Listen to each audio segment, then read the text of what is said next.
নকশি পিঠা আমাদের এদিকে তালের নকশি পিঠাও বলা হয়, এটাকে আবার কাঁঠাল পাতার পিঠাও বলা হয়। এজন্য আজকে আমি একটু সেই পিঠা বানানোর জন্য প্রসেসিং নিচ্ছি। নারিকেল, তাল এবং এখানে মিষ্টির ঝোল ছিল তাই দিয়ে দিচ্ছি। চাই চিনির পরিমাণ একটু কম লাগবে, চিনি মন মতো দিয়ে অবশ্যই নিতে পারেন, কারণ সবার রুচি তো এক না। এখন একটু আবার লবণ দিয়ে দিচ্ছি, তারপরে একটু চালের গুঁড়ো দিচ্ছি। এখানে চালের গুঁড়ো দিলেই বেশি ভালো হবে। এখানে একটু আবার খাবারের ছোটা দিয়েছি, যেটা এটা ফুসো ফুসো করে, তাহলে একটু ভালো হয়। তালের সিজনে এই পিঠা না বানাইলে কি চলে? এই পিঠা আমাদের খুব প্রিয়, তার জন্য একটু বানিয়ে নিলাম। এই থেকে আমি কাঁঠাল পাতা ছিঁড়ার জন্য চলে গেলাম পুষ্করির পাড়ে।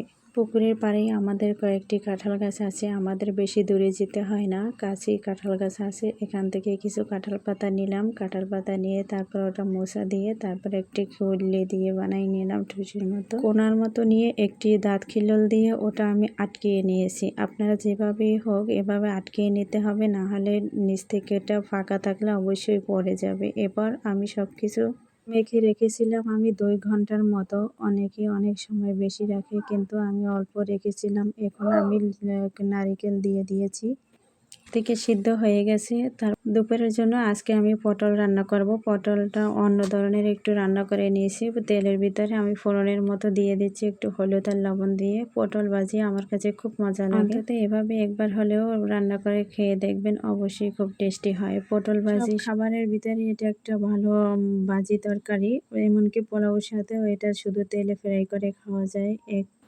অনেক মজা হয়। দেখুন পিঠাগুলো দেখতে যেমন লোভনীয়, খেতেও তেমন টেস্টি হয়েছে। তারপরে আজ সাথে আছে নারিকেল, ওয়াও সেই স্বাদ হয়েছে। অন্যদিকে আমার পটল ভাজির জন্য আমি মশলা বুনে নিয়েছি, আর এখানে আমি এই ভাজা পটলগুলো আবার একটু হালকা জল দিয়ে রান্না করে নেব।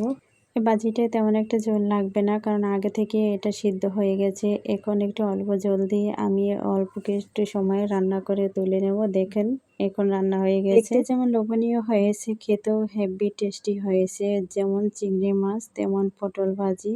তাই আজকে আরেকটি আমি প্রসেসিং নিচ্ছি, মানে সিম ভর্তা বানাবো, এই জন্য সিম সিদ্ধ দিয়েছি।